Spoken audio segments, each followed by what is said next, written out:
Miss Varney asked me if I would talk to you guys about Newton, the importance of Newton, and his connection to the Enlightenment, some of the science that happens in the Enlightenment, and of course, very specifically, the Galvani and Volta controversy, and how that might feed into Frankenstein.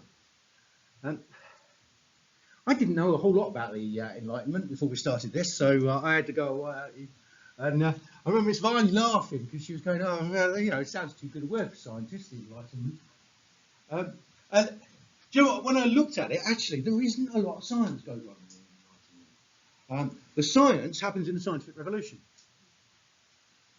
That's when the world changes for us scientists. The world changes for us scientists with Kepler and with Newton writing Principia, this thing.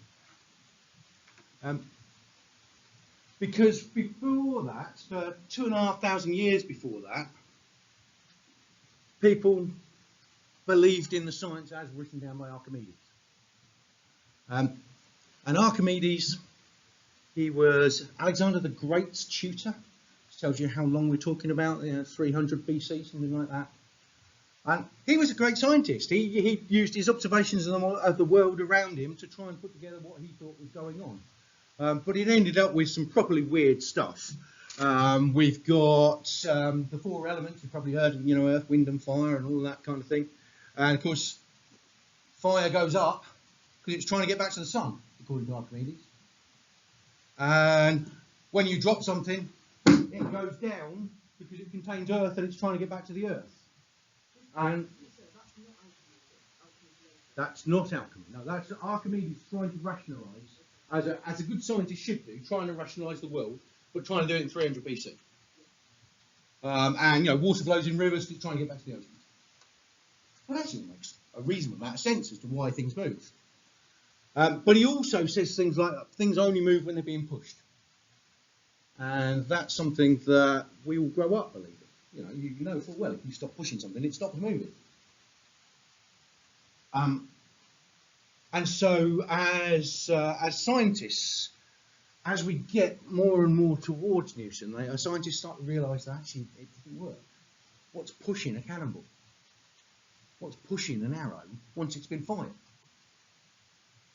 And they realise more and more it doesn't work, but they can't make it work with Archimedes, with Aristotle's work, and they're not willing to throw it away. And it takes Newton to come along and go, no, that's wrong, and throw it all away, and throw out all of these ideas about how forces behave. Things will keep moving unless there's a result of something. Newton's second law, which, those of you who did physics will remember.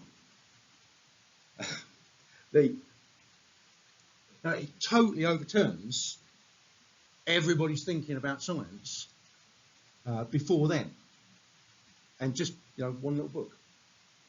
It's quite useful in terms of thinking about Frankenstein himself. He's a sort of lone scientist in a way. Is he working? Well, it's interesting in that it's something I'm going to touch on later. He's a professor of mathematics. He's not a scientist at all, because certainly in England at that point there was no such thing. There weren't even natural philosophers in England at that point. No, he was a professor of maths, so he was thinking of it from a mathematician's point of view. But he was being influenced by what was happening on the continent. And part of the reason why Newton is accepted is he writes down some laws of gravity, and from those laws of gravity come the laws that Kepler's worked out. So Kepler has the best observations that he nicked from Tycho Brahe. He has the best observations of where the planets are that anybody's ever done up till then. And Kepler messes around with these, and messes around with them, messes around, trying to make a model of the solar system work. Because Copernicus had said the sun was in the middle and the planets went around in perfect circles. And that's pretty good, but it doesn't exactly work. And Kepler's playing with it, playing with it, playing with it, trying to make it work. And in the end, he has to give up on perfect circles. And that's actually a dramatic change, because people wanted to believe that the heavens were perfect. So giving up on circles is huge. But Kepler gives up on circles and realises actually the planets are doing ellipses, they're doing ovals. And as soon as he does that, he can come up with a perfect description of how the planets are moving that exactly matches his observations. We don't know why. Newton comes along and says, writes down some laws of gravity, and Kepler's laws come straight out of Newton's laws of gravity. It's not even hard maths. We do it in year 12 in the physics class. We get Kepler's laws straight out of Newton's laws of gravity. And so people accept what Newton's saying because all of a sudden we've got an explanation for something that up until then was only observational. So it's a massive transformation. And so Newton and Principia, I think, are the height of the scientific revolution. That's what the scientific revolution has been aiming for. But you might have noticed that I put optics there, his second book, in a different colour. I put optics in an Enlightenment colour. Because Principia is written in Latin and it's written in maths. It's not readable. You know, even the translation is just not readable. It's written entirely in the speak of mathematicians. And given that he actually invented most of his own maths, it just makes it utterly unreadable. Whereas, a few years later when he's writing optics, he writes it in English. And he writes it in readable English. And that for me is the change, you know, I might be wrong, Mr. Varley will tell you afterwards that I'm an idiot, but that for me is the change that's going on with the Enlightenment, is that what we're doing is we're taking the science of the scientific revolution and we're making it available to other people. We're not requiring only those mathematicians who can read Latin to understand what he's done. We're letting any literate person, which of course isn't everybody back then, but it's still, you know, a much wider audience than Principia has. I mean, some of it, of course, is Principia is so revolutionary that he has to write it really traditionally so that he doesn't give him one more thing to kick him with over it. Whereas by the time he's writing optics, he's established it and he can do pretty much as he likes.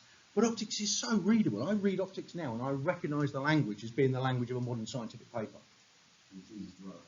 And he chooses to write that in English.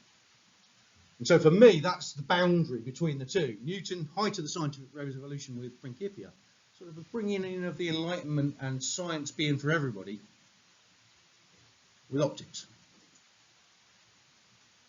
And I've highlighted some of the other things. I've just randomly picked them out that you might associate with the Enlightenment. Locke.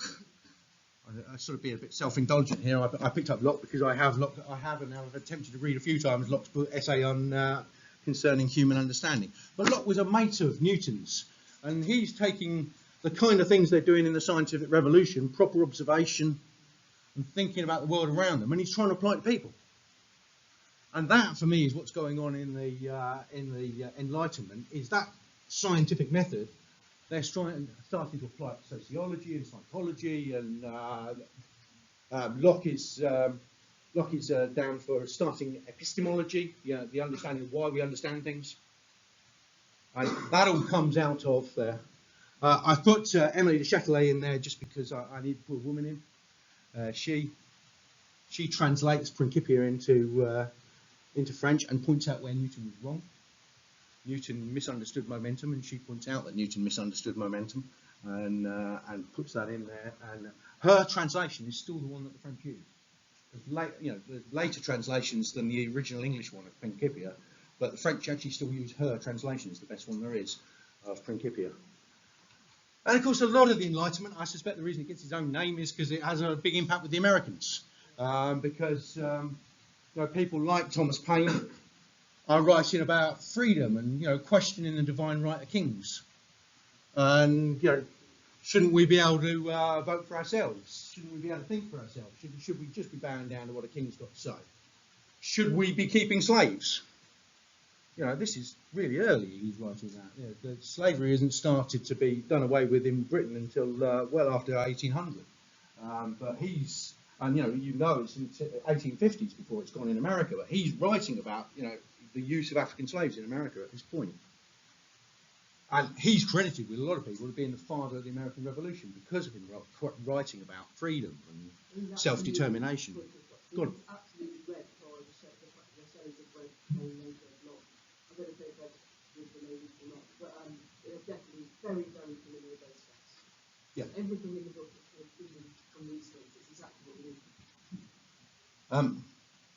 And, you know, it builds up towards the American Revolution, kicking George III and us out, and French Revolution, are all part of this, you know, taking on board these ideas that scientists have had and trying to apply them to yourselves and going, well, you know, why the hell are we bowing down before the church and the king? And why shouldn't we have a bit of thinking for ourselves?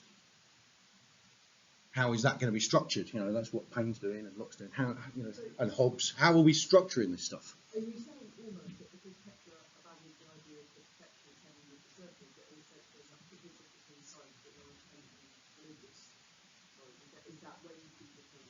Well, I mean, you know, you realise that there's Galileo in there as well, and you know, Galileo very much takes that split. Yeah. You know, Galileo writes a book where he says, you know, Mr. Sensible. He literally has two people at characters, and one he calls Mr. Sensible, and one he calls Idiot. And Mr. Sensible proposes that he, you know, backs up Copernicus, and the Idiot backs up the Church, and he has a dialogue between the two of them. And Idiot literally takes the views of the Catholic Church. It's not a great surprise that the Inquisition comes and knocks on his door not long afterwards, and he lives the rest of his life under house arrest. He thought he'd get away with it because he was mates with the Pope when they were both younger. But you know, so that division is going on there very definitely. And of course, you've also got the fact that sort of Miss has been pressing on me that the poets don't like these changes. They sort of see Newton unpicking the way the solar system works and the universe as taking away some of the mystery and some of the beauty. And I think optics, Blake references optics specifically, Yeah. Blake loves Principiant. Pain and people Oh, yeah. like that. But then Miss has been having me read Keats' Lamia, and you know, the beautiful young nymph ages and then disappears under inspection from the character who's clearly meant to be a natural philosopher, clearly meant to be a Newton or somebody like that, who's applying the magnifying glass of science to why does this woman exist, and suddenly she no longer exists. And so they got, but of course to a scientist, and some of you have done some science, and you know, the back row are scientists, to a scientist actually, the fact that he's starting to open up, the fact that such a simple law describes something as complicated as the solar system, that's not doing away with the beauty, that's opening the beauty up to us. That's what to us is exciting. We're oh my goodness, you know, such a simple little bit of maths describes the entirety of the solar system. That's just amazing, and from the solar system to the galaxies, just astonishing. Makes us as scientists get excited. You know, scares the poets, gets us excited. Yeah, and that's both sides of it. It's alignment.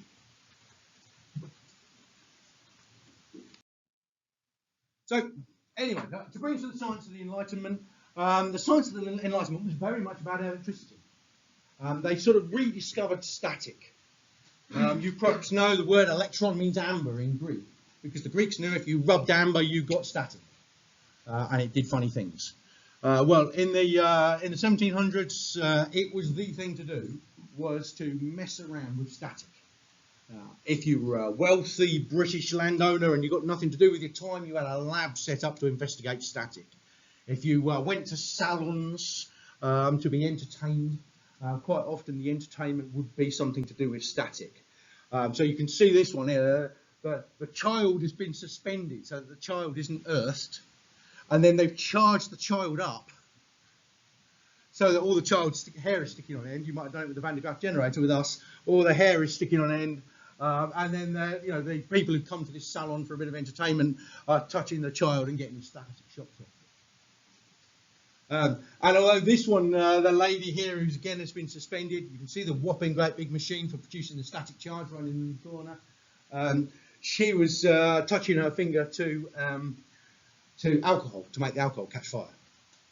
But also at the time they had ones where they would charge a suspended lady up, and then the male guests would dare to go up and kiss her, to take a big spark as you went up to kiss her.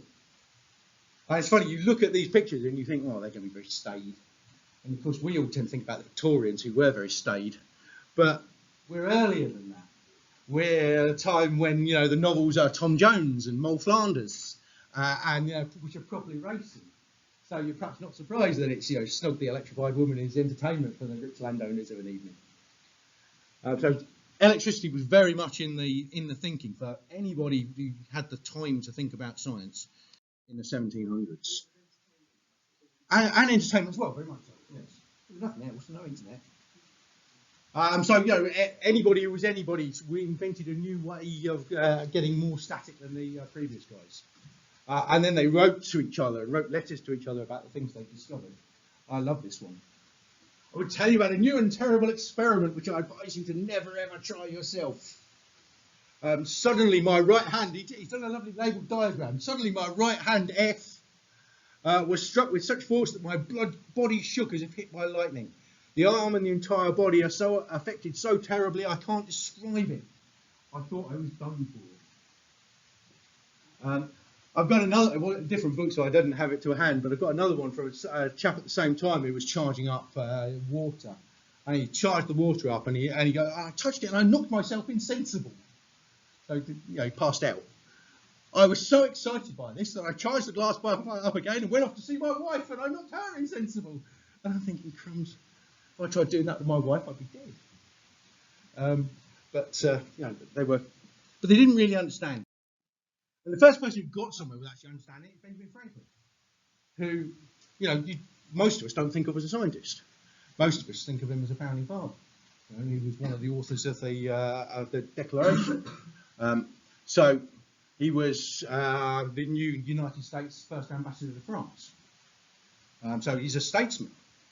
But it's he did an analysis of Leyden jars. Now, Leyden jars are a way of storing charge.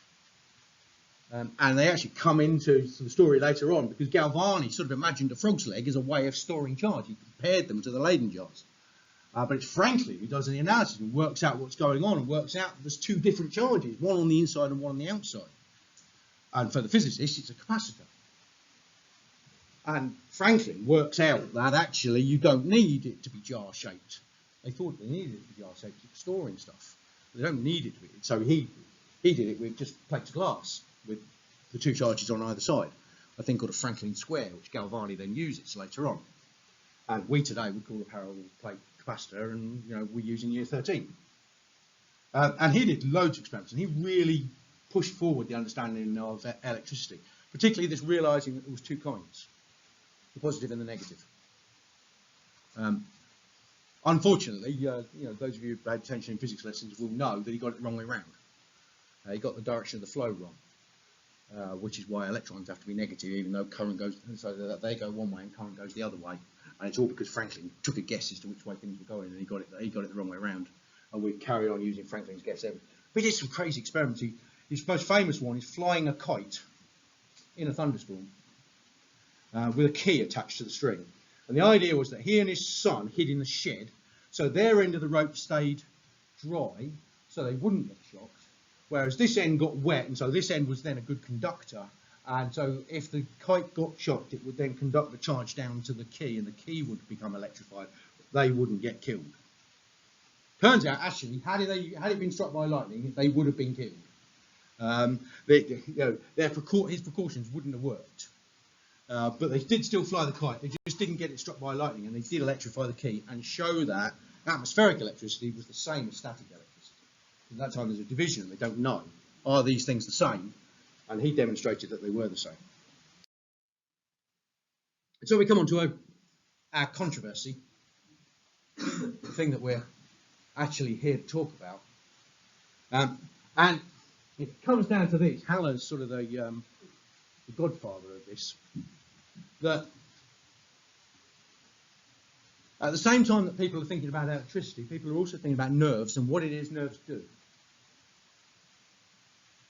And it's obvious to them that nerves and electricity seem to go together. The two sciences that are sort of the dominant zeitgeist of their time fit together nicely.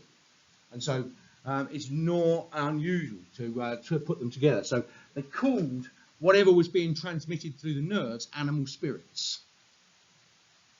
And so Haller and others that follow him start to put animal spirits and electricity together. Are animal spirits, are whatever's being transmitted down the nerves, the same thing as electricity? And that's the question that a lot of scientists would like to answer. There's very good reasons. At the same time they're talking about this, there's a big thing to investigate what they think about what they call torpedoes. We today would call torpedoes electric rays. Fish that generate big electric charges. So they know they've got animals that can do big electric charges. They know they've got these nerves that are transmitting something. They know that electricity transmits something. It's not unreasonable to put that stuff together. And so they begin to do so. And Galvani begins to do so. He's a really good scientist. I hadn't realised, before I missed last year to really look into this, I thought he was a bit of a charlatan. And actually, he's a great scientist. He does brilliant science through this. He's wrong, but he does really good science. And he decides to investigate. And he writes in his notes, he says, for nerves, there's two things. There's sensation and there's the motion of muscles. And he writes, well, I can't do anything about sensation because it's subjective. But I can measure the movement of muscle. So I can investigate whether what nerves are doing to move muscles is the same as electricity. And I think that, before he starts his program of investigation, he writes that out. This is proper science. This isn't, some ignorant bloke messing around. Obviously, I'll let Miss have this, so you're all busy scribbling. But if you want to use my sort of chronology, then I'll make sure that Mrs. makes it available. And he does a series of experiments. They're not. He didn't see them as 1, 2, 3, and 4. But later historians of science have put them as 1, 2, 3, 4, which is why I followed that same thing. And as he does 1 and 2, Volta reads about it, and Volta decides he'd best start to get investigating as well. And Galvani eventually loses his professorship because you realise Italy back then was not a country. Italy was lots of little states, and the little state that Galvani's university in changes, and the new state asks all of the professors to sign up to being loyal to the new state, and Galvani refuses. So Galvani loses his professorship, and within a year has died in poverty, whilst the controversy is still going on. But his nephew and his previous lab assistant gets his job and carries on going, which is why we've got, suddenly it becomes Aldini rather than Galvani, because Aldini is Galvani's nephew, and he takes over that professorship and carries on performing these experiments to try and vindicate Galvani's idea that electricity is animal spirits. They are one and the same thing.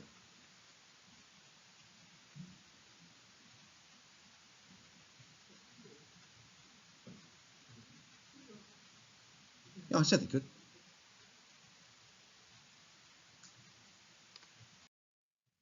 Now, this is a bit of a side. It's not really central to what we're doing. I found it interesting when I was investigating. Because in Britain at this time, if you're doing science, you're a wealthy, bored bloke. You've set up a lab in your manor house. And yet, when I'm reading about Volta and Galvani and all the people in Europe that they're corresponding with, they're professors of physics and chemistry. And I found this odd, that there's this difference between what's going on in Britain and what's going on in the rest of the world. And it's about universities. We tell ourselves that we've got 2 greatest universities in the world. We pat ourselves on the back. We've got Oxford and Cambridge. Sure, Miss does. But look at that list. Galvani's at Bologna, which has the rights to claim being the oldest university in the Western world. And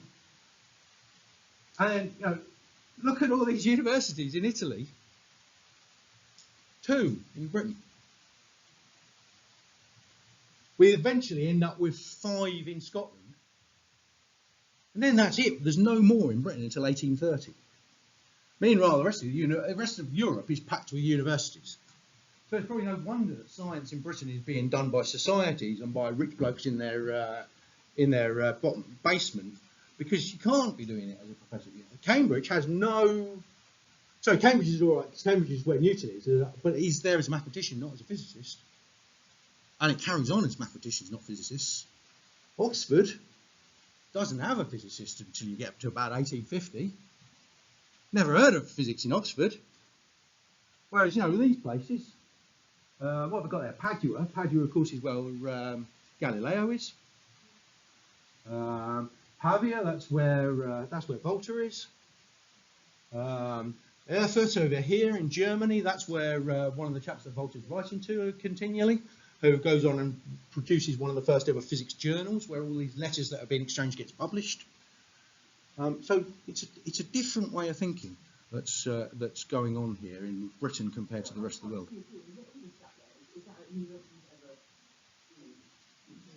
No. Ah, yes, I see what you mean. Yes, there, 1459. So about the same sort of time as the ones in Scotland are being founded. So. But also, Galvani's not a nobody. Galvani is Professor of Anatomy at Bologna. As I said, Bologna is possibly the oldest university there is, and Professor of Anatomy at Bologna is a big deal because it seems obvious to us now that you cut up bodies in order to improve medicine.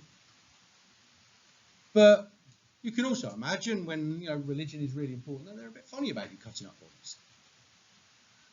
So there's this great long period where there are no bodies cut up. Even the Romans didn't. The Romans didn't, open people up and have a look and try and work out better ways of doing medicine. And so one of the greatest medics that all the sort of even modern medics will follow, Galens from the Roman period, he's not doing dissections on human corpses because he's not allowed to. And human dissection is restarted by the Professor of Anatomy at Bologna. So to be Professor of Anatomy at Bologna is properly important. And doing anatomy was a public thing. This isn't Bologna. You can see this is the Netherlands. But it's this bear pit of people turning up to watch the public entertainment of a body being cut open. It's not our idea of entertainment these days. Yeah. But no internet. So you turn up to watch your body being dissected. And of course, that feeds into some of the things that's going on with Frankenstein because of the body snatchers. That all of these universities and teaching hospitals, as it is in London, are doing these dissections for their students to advance medicine, and they've got to get the bodies from somewhere. And so the bodies are being dug up on the quiet by the resurrection men right across Europe for a couple of centuries. Bodies are being dug up so that these public dissections can take place.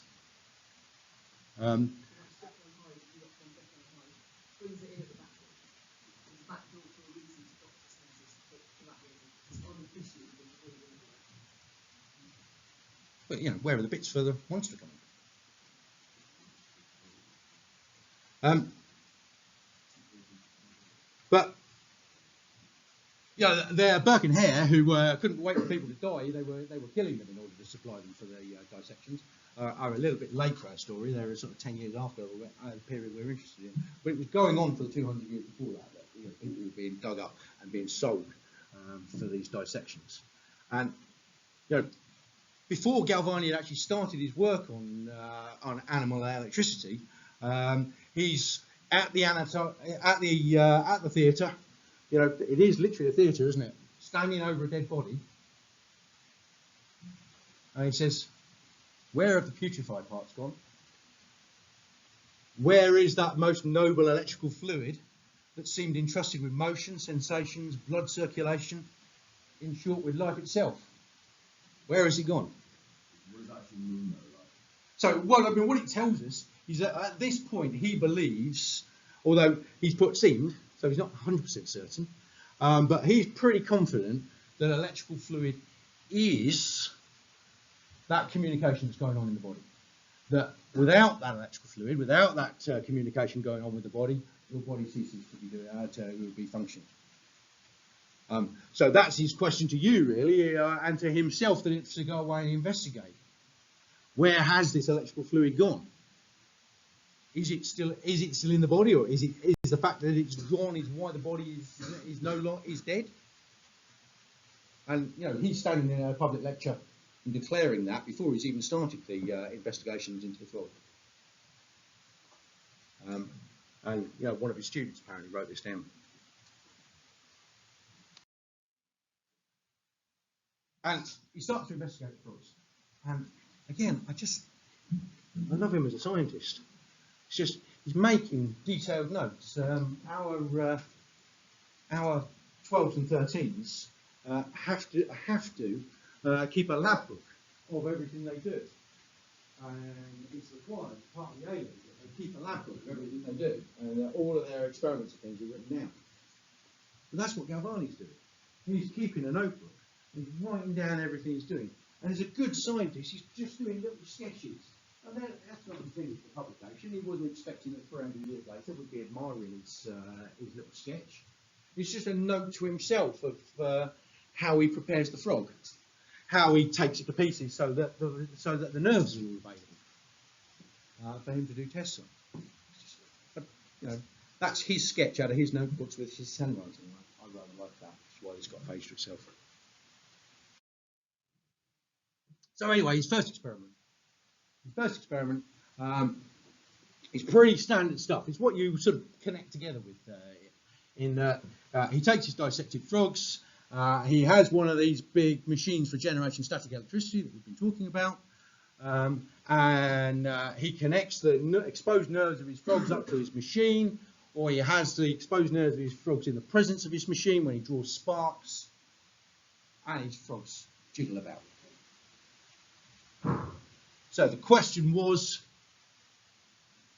is what's being transmitted by the nerves the same thing as this artificial electricity we call static, we call it today, being generated on these things? Are they one and the same thing? And he thinks straight away he's got the answer yes, because he's creating the artificial electricity, he's bringing it to the presence of our frog, and he's seeing the frog twitch as if the frog was alive when he connects the nerves up to it. So he thinks his answer is yes. They are one and the same thing, because he's definitely getting a reaction when he brings his artificial electricity, his static, in conjunction with his frogs. Sorry, no, scale is very peculiar in these diagrams. They're proper scientific diagrams in that they're all labelled, figure 1, figure 6, A, B, C, and referred to in the text. So they're proper scientific diagrams, but they've got this need to sort of draw them as if they were art. And scale is weird. You see tiny little hands in some of the later ones. You'll see tiny little hands, and then this is a frog, the frog's legs that have been blown up, and these are the exposed nerves. So we've got the spinal column, and then we've got the nerves that go directly to the leg. And through all the text, they talk about these two nerves and the spinal column. So he's blown that up so you can see that that's what that is. You said the question is artificial electricity the same as the electricity in the nerve? Yeah, the same as the animal spirits, yes. Are they the same thing? And his conclusion, yes. He also asks, a bit like Franklin, is this artificial electricity that we're dealing with the same as atmospheric electricity? So he takes them, hangs these frogs outside when the thunderstorm's about, and he knows once again his frogs are dancing. Or rather, his bottom halves of frogs are dancing when there's electricity around. And so his answer is yes, animal spirits is the same as artificial electricity, is the same as atmospheric electricity.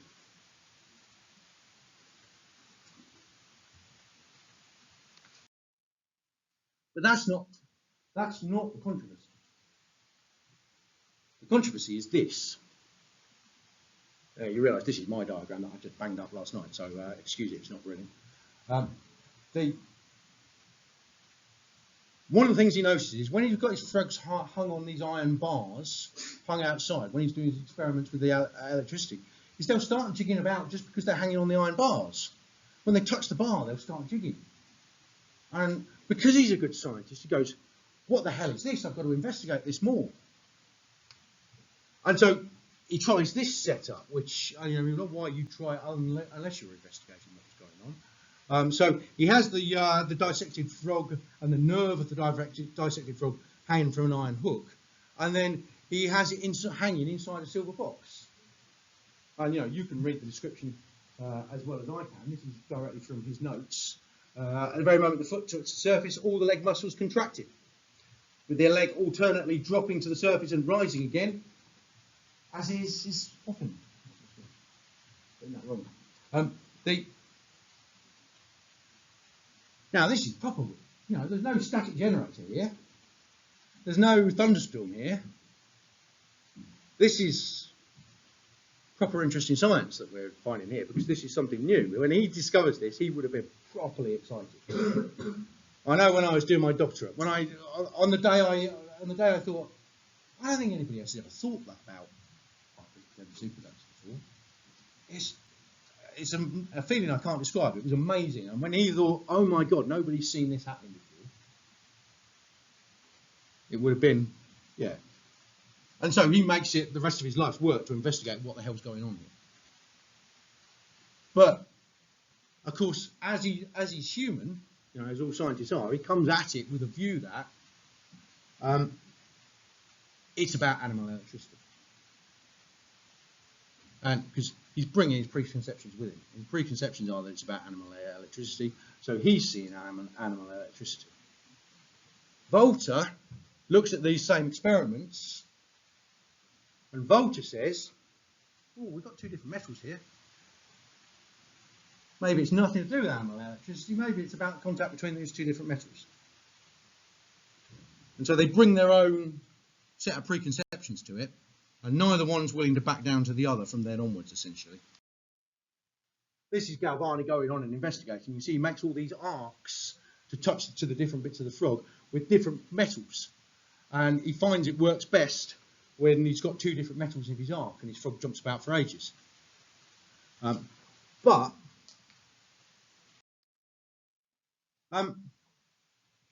So Volta says it's about dissimilar metals. So dissimilar metals touching something moist.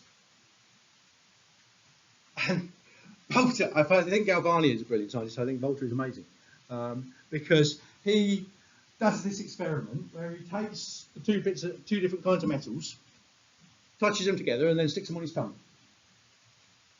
And he notices that creates exactly the same taste on his tongue as he gets when he sticks his tongue out near his static electricity.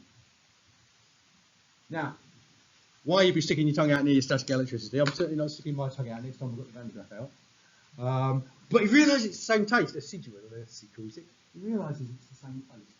And I thought that some of you might be brave enough to give it a go. Yeah. I knew.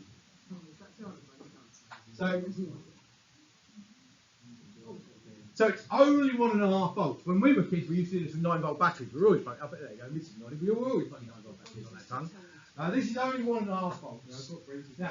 Now, all you got to do is just taste one of them first. I'll put them all in together. Taste one of them first and confirm they don't taste anything. And then put both of them close together on the tip of your tongue. I'm not on it. Weird child. Go on, someone else would. One of the tins. So stick just one in your tongue first. Check it's got no taste.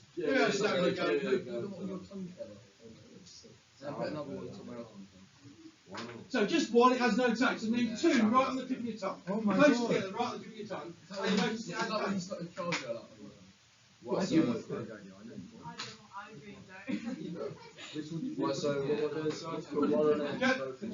Just put one in first, no taste, and then put both close together on your tip of your tongue. Anyone else with tests? You can taste it.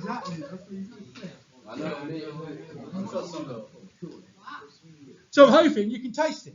So it's this weird taste. According to Volta, it's acidulous. I think this is brilliant. He goes, he goes, these two different metals.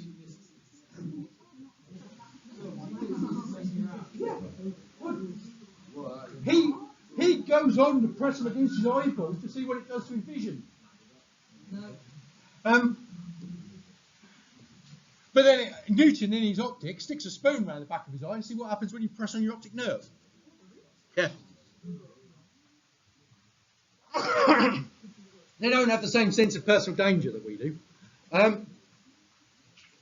I just think this is amazing. You know, you recognise that there's a taste associated with electricity. He realises that these two different metals are giving him the same taste. If he uses just one metal, he doesn't get the taste. Two different metals, he gets the taste. And so this is Volta. You know, he now knows what's going on. It's about having two dissimilar metals. The trouble he's got is that Galvani can make the frog's legs twist with just one metal. And Volta himself repeats the experiment and he makes the frog's legs twitch with just one metal. So then he's got to come up with some way around that, and he comes up with a way around that by saying, well, maybe the metals at the end, the two ends are a bit different. Maybe one end's rougher than the other. And that's his original explanation, contact between dissimilar metals. So they could be the same metal, but the surfaces could be different. So Aldini, at the time, who is still Galvani's lab assistant, he comes up with a really clever experiment. He does it all, but using pools of mercury as the contacts. And he says to Volta, well, you know, how could a pool of mercury have different surfaces? And Volta is rather dismissing it, a bit unnecessarily, I think. He should take it a bit more seriously, but he doesn't. He says, oh, surface of mercury, oxidises as soon as it comes out, don't worry about it, and moves on.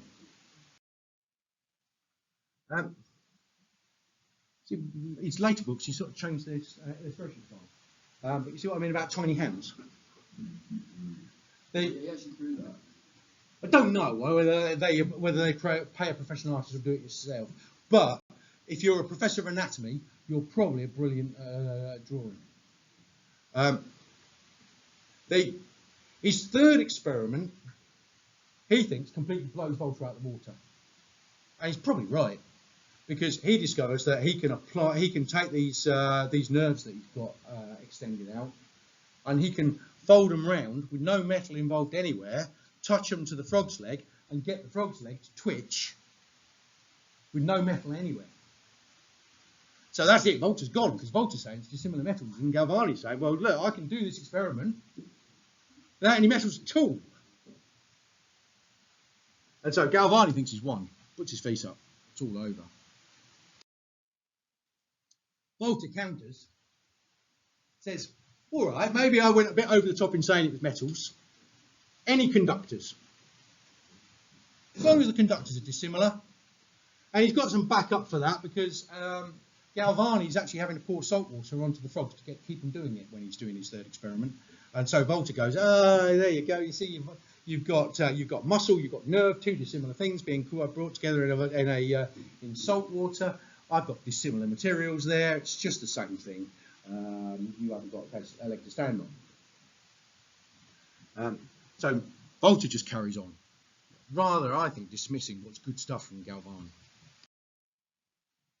Galvani's fourth experiment is properly brilliant. He starts attaching nerves of different legs together. We start getting properly into Frankenstein and making them twitch by, different nerves being attached together. So Volta can't even say they're dissimilar materials, they're nerves that are being attached together. But Galvani makes a tactical mistake in that in his papers about this, he doesn't acknowledge Volta's recent work. And so Volta just goes, oh, well, you paid me no attention, so I'm paying him no attention, and just gaily carries on, dissing Galvani left, right and centre.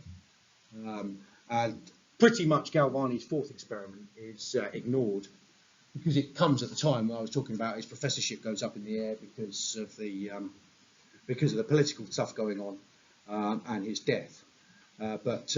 Yeah, his fourth experiment is properly brilliant, and rather gets ignored, and in fact, isn't really readdressed for another 30 years until sort of outside the time period we're interested in.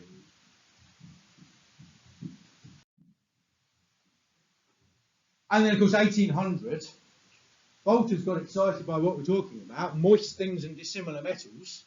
So he has a go, and he makes the voltaic pile, which is a stack of brass, zinc, with wet cardboard in between. So two dissimilar metals and a moist thing. You know, it's no longer your tongue, it's a bit of wet cardboard. And by stacking loads of them, he's not getting a pathetic little tingle on his tongue out of it. He's getting proper electrical currents that you can actually measure the effects of. And this, of course, is a battery. A car battery today isn't actually very dissimilar to this. And use cardboard, but you know, other than that, a car battery is pretty much this. So this is a huge technological leap forward because this opens up modern electricity. The fact that it doesn't really address what Galvani's been doing recently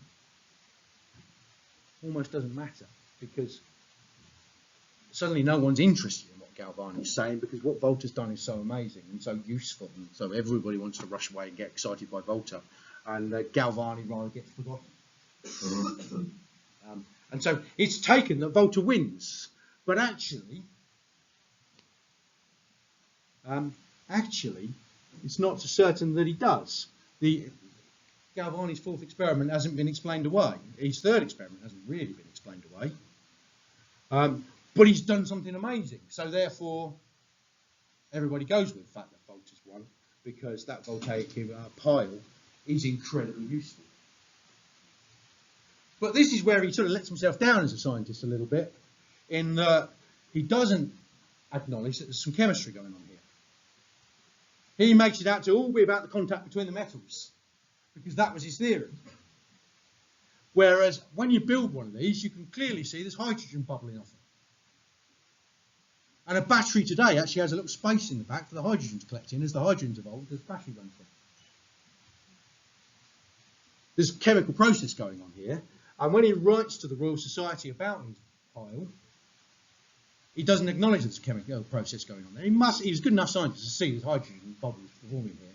But he doesn't acknowledge any of that, because he wants the credit for it being about contact between two metals, because that's been his argument all along. And so actually, as a scientist, at the last, I think he lets himself down a little bit, when up till now he'd been brilliant. But I say, he wins the argument because this is just so brilliant and has such a long-lasting effect. It does take another 30 years before anybody really understands what's going on here. It takes Faraday to work out actually what's going on in the voltaic pile, but it doesn't matter. We've got an access to reliable source of electricity for the first time ever. Aldini, on the other hand, he's got his job on the basis of he was Galvani's lab assistant and animal electricity and all that. So he feels like he's got to defend his professorship by carrying on arguing Galvani's point of view.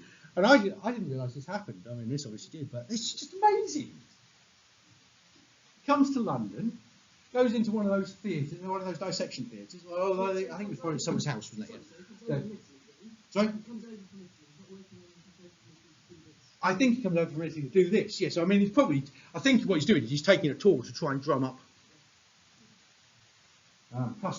interest, try and keep Galvani's experiments in the mainstream. And they give him a recently hung convict. And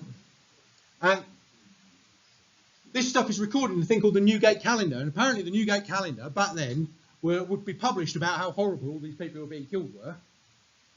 And everybody would have it. If you were in a literate home, you'd have the Bible and you'd have the Newgate Calendar, and you'd read about the latest horrible murderer who'd been hung to your children, in the hope that your children didn't grow up to be horrible murderers. So this is taken directly from the Newgate Calendar. It's a bit long, the description, but yeah, I know. We are about done. So he applies static electricity to this corpse. On first application of the process to the face, the jaws of the deceased criminal began to quiver, and the adjoining muscles were horribly contorted, and one eye was actually opened.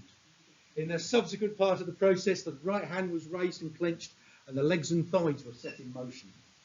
Some of the uninformed bystanders thought the wretched man was on the eve of being restored to life. I mean, how extraordinary. And Aldini carries on until about 1805. So another 5 years after the pile, he carries on fighting to get people to believe there is such a thing as animal electricity. But in the end, even he sort of goes quiet on the subject because people aren't interested, other than as a spectacle. They're not interested in it as science.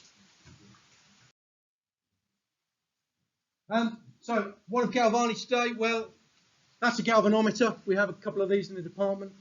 If you had me in year 11, I use them. And it's so cool because the guy who invented it, he invented it to be a really, really sensitive measure of electricity. And there was a long period when the way Galvani cut up frogs' legs was the most sensitive way there was to tell if there was any electricity there. So a sensitive electricity measurer is a galvanometer. And Volta, during the argument, in order to sort of hand off the fact that he was being properly rude to Galvani, he coins the term galvanism for anything to do with electrochemistry. So if you're using electricity to drive chemistry, that's galvanism. And so that's why this is a galvanized bin. You know, there's galvanized metal. To stop steel from rusting, you apply zinc to its surface, you galvanize it, you use electricity to do so, so that's called galvanizing after Galvani. And that was Volta's sop to him whilst Volta was kicking him in the teeth. Okay, that do you, miss? Amazing.